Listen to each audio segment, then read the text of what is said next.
Le jeune Théo Dubois entra au collège de Saint-Germain un mardi pluvieux de septembre, serrant son sac à dos bon marché comme une bouée de sauvetage. 16 ans, à peine 1,65 m, il avait une silhouette fine qui donnait une impression de fragilité. Ses cheveux châtain clair lui tombaient sur les yeux et ses vêtements de seconde main, un pantalon ample et un vieux blouson bleu, criaient « vulnérable » à quiconque cherchait une victime. Déménager de Marseille à cette ville bourgeoise était l'idée de sa mère pour un nouveau départ après l'accident de sa sœur. Mais Théo connaissait la chanson. Les ennuis avaient la fâcheuse habitude de le trouver. Les couloirs de Saint-Germain bourdonnaient du brouhaha des élèves qui revenaient après l'été. Vêtements de marque, baskets dernier cri et téléphone dernier modèle mettaient en évidence l'apparence modeste de Théo. Il gardait le regard baissé, traversant des groupes d'adolescents qui l'ignoraient complètement. C'était comme ça qu'il le voulait, invisible, caché, en sécurité. Monsieur Martin, son professeur d'histoire en première heure, le présenta à la classe avec une joie forcée. « Tout le monde, nous avons un nouvel élève qui se joint à nous, Théo Dubois. Aimeriez-vous nous parler un peu de vous ?»« Je viens de Marseille, » marmonna Théo, sa voix à peine audible. C'est tout. Quelques rires se répandirent dans la classe. Il remarqua 3 types au fond qui échangèrent des regards et des sourires narquois. Le plus grand des 3, un garçon au cou épais, avec des cheveux courts rasés et des yeux marrons méchants, se pencha en arrière sur sa chaise avec un regard que Théo connaissait bien, un prédateur qui jaugeait son dîner. Pendant le déjeuner, Théo trouva une place vide près des fenêtres à la cantine, espérant manger son sandwich en paix tout en regardant les groupes autour de lui. Les élèves populaires tenaient court aux tables du centre, leur voix forte remplissant la pièce. Les sportifs se rassemblaient près de l'entrée, portant leur maillot de sport comme une armure.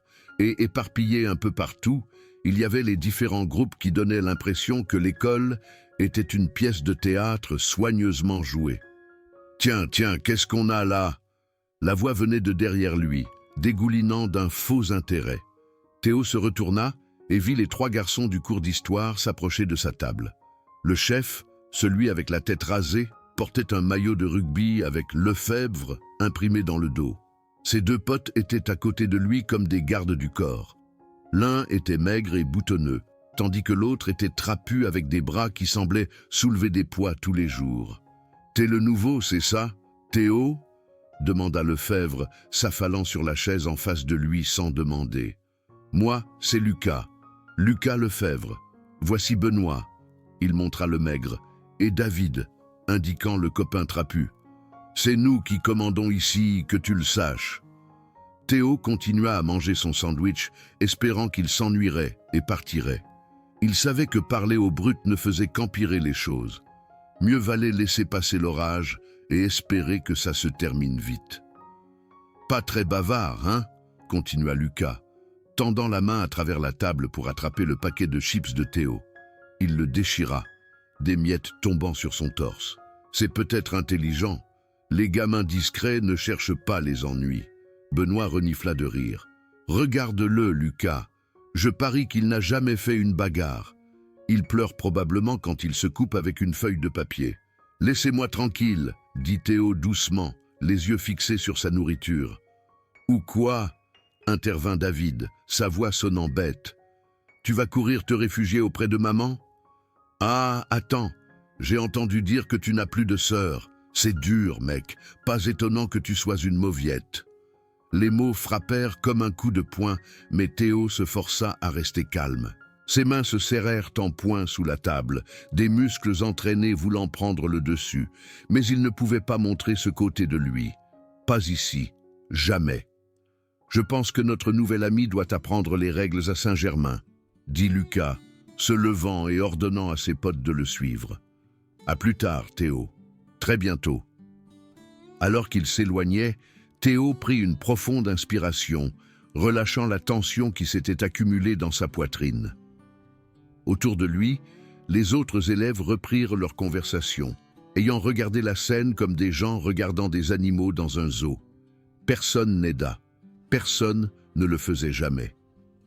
Le schéma se mit en place rapidement au cours des semaines suivantes.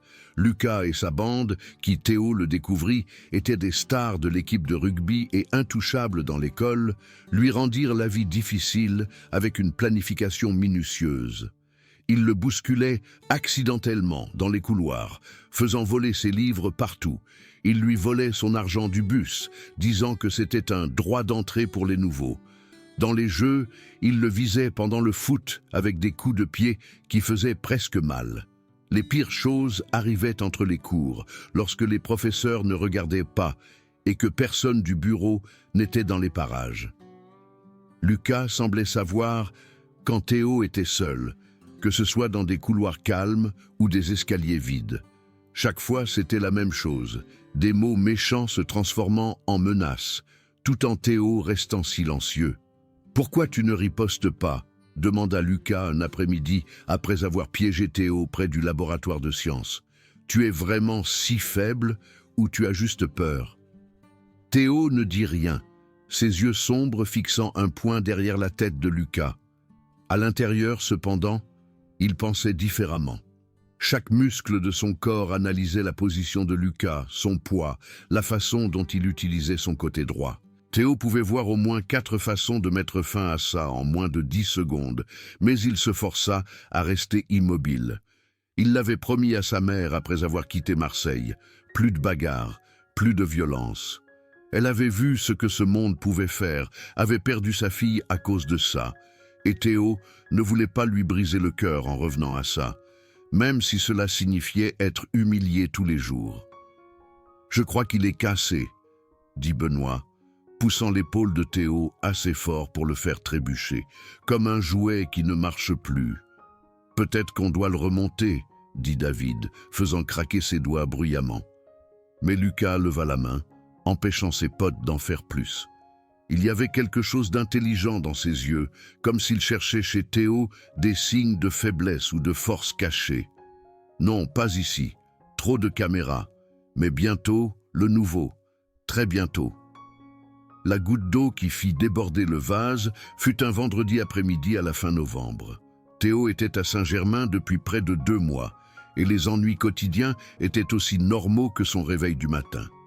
Il avait des façons d'éviter le pire, différents itinéraires à travers le bâtiment, chronométrant ses déplacements pour éviter la bande à Lucas, déjeunant à la bibliothèque au lieu de la cantine. Mais ce jour-là, ses plans ne fonctionnèrent pas. Théo quittait son dernier cours quand il réalisa qu'il avait oublié son livre d'anglais. Les couloirs étaient presque vides, la plupart des élèves voulant commencer leur week-end. Il récupéra rapidement le livre et se dirigea vers la porte principale, seulement pour trouver Lucas, Benoît et David lui bloquant le chemin près des portes du gymnase. « Tu vas quelque part, le nouveau ?» demanda Lucas, sa voix sonnant plus méchante que d'habitude. « Je rentre juste chez moi », dit Théo, déplaçant le livre dans son autre bras et cherchant une autre issue. « En fait, je crois que tu viens avec nous », dit Lucas, se rapprochant. « On a discuté et on s'est rendu compte qu'on ne t'a jamais vraiment accueilli à Saint-Germain. Ce n'est pas très amical de notre part. » Avant que Théo puisse dire quoi que ce soit, Benoît attrapa son bras, tandis que David se déplaçait pour l'empêcher de courir. Ils l'emmenèrent à travers les portes du gymnase et dans un couloir qui menait à la salle de musculation. Le bruit de leurs pas résonnait sur les murs, et Théo sentit son cœur battre plus vite, même s'il essayait de rester calme. La salle de musculation était vide, ses fenêtres donnant sur le parking arrière où personne ne verrait ce qui se passait à l'intérieur. Lucas alluma les lumières, et les lumières vives projetaient des ombres dures sur l'équipement. « Voilà le truc, Théo, » dit Lucas, enlevant sa veste de rugby et la suspendant soigneusement à un crochet. « Je t'observe depuis ces 2 derniers mois, et il y a quelque chose qui ne va pas.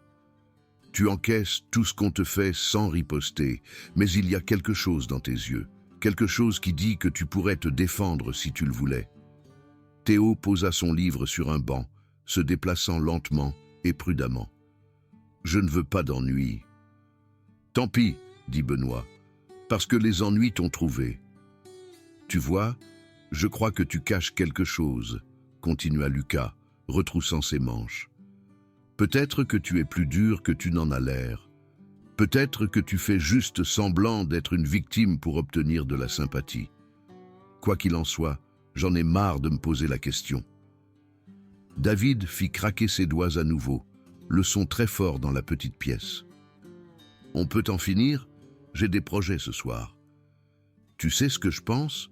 demanda Lucas, s'approchant de Théo. « Je crois que tu es un imposteur. Je crois que tu joues tout ce rôle de mec discret parce que tu as peur de ce que les gens pourraient penser s'ils connaissaient le vrai toi. Mais je vais découvrir qui tu es vraiment. » Sans prévenir, la main droite de Lucas partit en avant dans un coup de poing direct visant le visage de Théo. C'était une attaque facile, lancée avec la confiance de quelqu'un qui n'avait jamais été arrêté. Lucas pensait qu'il frapperait le nez de Théo pour voir du sang et des larmes et finalement percer le calme étrange du nouveau. Au lieu de cela, Théo déplaça sa tête de 15 centimètres vers la gauche. Le poing de Lucas passa devant l'oreille de Théo, la force le faisant avancer et perdre l'équilibre. Pendant un instant, la confusion se montra sur le visage du tyran alors que son cerveau essayait de comprendre ce qui venait de se passer. Au même moment, le corps de Théo bougea avec une vitesse fluide qui montrait des années d'entraînement. Sa main gauche se leva pour saisir le poignet de Lucas, tandis que sa paume droite frappa vers le haut dans l'articulation du coude de Lucas. Le mouvement fit tourner Lucas sur le côté avant de s'écraser contre un support de poids. Les poids métalliques s'entrechoquèrent alors que Lucas heurta le sol violemment. Benoît réagit en premier, courant en avant avec sa longue portée et lançant un coup de poing sauvage. Théo se baissa sous le coup de poing et donna un coup de pied dans la jambe avant de Benoît, faisant tomber le grand garçon au sol. Avant que Benoît puisse se relever, Théo l'attrapa par le maillot et l'aida à se remettre sur ses pieds, seulement pour le rejeter immédiatement à terre, avec un parfait fauchage qui envoya Benoît glisser sur le sol. David, même s'il était fort et soulevait des poids, hésita un instant en regardant ses deux potes se faire battre si facilement. Cette hésitation lui coûta cher. Théo réduisit la distance entre eux en 2 pas rapides, fit semblant de se déplacer vers la gauche pour faire bouger David dans cette direction, puis planta son poing droit dans l'estomac de David, assez fort pour le faire se pencher, haletant. Le tout prit moins de 30 secondes. Lucas se releva difficilement, sa veste de rugby maintenant froissée et sa tête rasée en désordre. Du sang coulait d'une petite coupure sur son front, là où il avait heurté le support de poids. « Qu'est-ce que c'est que ce bordel? Comment as-tu fait? »« Tu voulais savoir qui je suis vraiment ?» demanda Théo, sa voix calme mais sonnant forte, remplissant la pièce. « Je suis quelqu'un qui se bat depuis l'âge de 7 ans. Je suis quelqu'un qui a passé toutes ses soirées pendant 8 ans à apprendre à blesser les gens à main nue. Je suis quelqu'un qui a choisi de ne pas utiliser ses compétences parce que j'ai promis à ma mère que je ne deviendrai pas quelqu'un qui utilise la violence pour résoudre les problèmes. » Benoît se mit à 4 pattes, essayant toujours de comprendre comment il s'était retrouvé sur le sol si rapidement. David resta penché, prenant de courtes respirations et ayant l'air qu'il allait vomir. « Mais voici ce que vous devez comprendre, » continua Théo, ses yeux sombres regardant chaque tyran. « Ce n'est pas parce que je ne veux pas me battre que je ne peux pas me battre. Ce n'est pas parce que je préfère la paix que je vais vous laisser me marcher dessus éternellement. Vous avez poussé et poussé jusqu'à ce que vous brisiez quelque chose en moi, et maintenant vous allez voir ce que je retenais. » Lucas essuya le sang de son front avec le dos de sa main, son visage montrant de la colère, de la confusion et peut-être de la peur. « Ce n'est pas fini. »« Si, c'est fini, » dit Théo fermement. « Parce que si vous revenez vers moi, je ne me retiendrai pas la prochaine fois. Ce qui vient de se passer, c'était moi qui étais doux. C'était moi qui utilisais juste assez de force pour faire passer un message sans vous blesser gravement.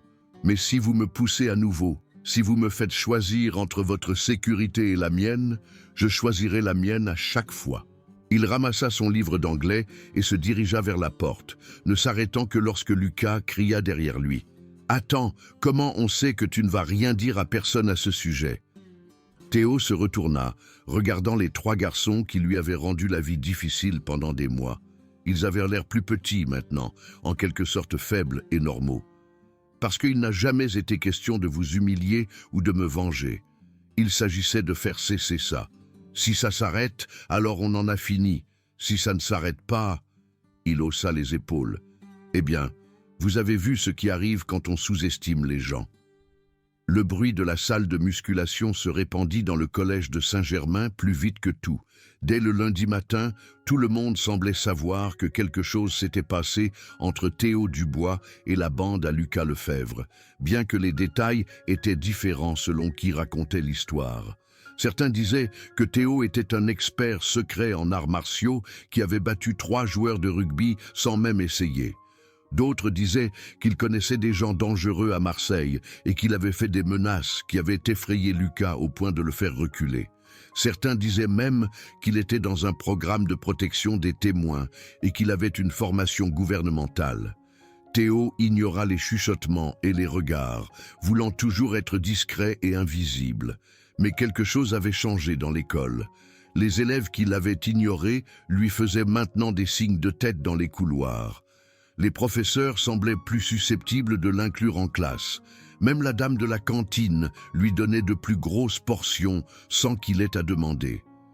Lucas, Benoît et David restèrent à l'écart, bien que Théo les voyait parfois le regarder de l'autre côté des pièces avec des regards qu'il ne pouvait pas déchiffrer.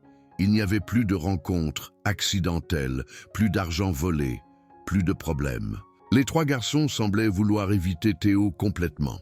D'autres élèves remarquèrent que les choses avaient changé.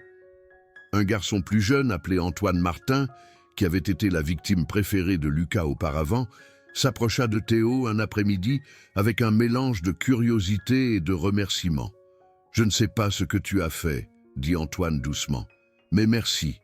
Lucas ne m'a plus embêté une seule fois depuis la semaine dernière. » Théo hocha la tête, mais ne dit pas grand-chose. Il ne voulait pas être le héros de l'école. Il voulait juste terminer son année scolaire en paix et passer à autre chose.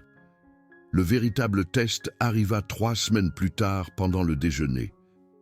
Théo était assis à sa place habituelle, enfin capable de manger sans s'inquiéter, quand il vit une agitation près du centre de la cantine. Un groupe d'élèves plus âgés avait entouré une jeune fille, se moquant de ses vieux vêtements et de ses chaussures bon marché alors qu'elle essayait de ramasser ses livres. Pendant un instant, Théo ressentit l'envie d'aider, d'utiliser ses compétences pour aider quelqu'un qui ne pouvait pas s'aider lui-même. Mais ensuite, il vit Lucas Lefebvre à une table à proximité, regardant la scène. Leurs yeux se croisèrent et Théo vit quelque chose comme une compréhension entre eux. Lucas se leva, se dirigea vers les brutes et dit quelque chose que Théo ne pouvait pas entendre. Quoi que ce soit, ça fit partir les élèves plus âgés, laissant la jeune fille ramasser ses affaires. Lucas n'en fit pas toute une histoire et n'essaya pas d'obtenir des éloges pour ce qu'il avait fait. Il retourna simplement à sa table et continua à manger son déjeuner. Ce n'était pas exactement du pardon. Lucas Lefebvre était toujours la même personne qui avait rendu la vie difficile à Théo pendant des mois. Mais c'était une compréhension que le pouvoir venait avec la responsabilité et que la force devait protéger, pas blesser. Alors que Théo terminait sa dernière année au collège de Saint-Germain, il pensa aux leçons qu'il avait apprises sur la violence, les choix et le courage d'arrêter les cycles de violence. Il avait appris que la vraie force ne résidait pas dans la quantité de dégâts que l'on pouvait faire, mais dans la quantité que l'on pouvait retenir lorsqu'on était provoqué. Il avait appris que parfois, il fallait se défendre pour se faire respecter, mais que se défendre ne signifiait pas devenir ce que l'on détestait. Plus important encore, il s'était montré qu'il pouvait tenir sa promesse à sa mère tout en se protégeant. Les compétences que son père lui avait enseignées, avant que la violence de ce monde ne lui enlève sa vie, ne devaient pas décider de l'avenir de Théo. Elles pouvaient simplement être des outils, utilisés seulement en cas de besoin et toujours pour empêcher les choses d'empirer. Le dernier jour, alors que Théo traversait la scène pour recevoir son diplôme, il vit Lucas Lefebvre dans la foule. L'ancien tyran fit un petit signe de tête. Pas d'amitié, mais du respect entre 2 personnes qui avaient appris quelque chose sur elles-mêmes. Théo hocha la tête en retour, puis regarda vers l'avenir avec la confiance qui venait du fait de savoir qui il était et ce qu'il pouvait faire lorsqu'il était poussé à bout. Il avait trouvé son équilibre entre la paix et la force, entre la victime et le tyran, et cet équilibre l'aiderait dans tout ce qui allait suivre.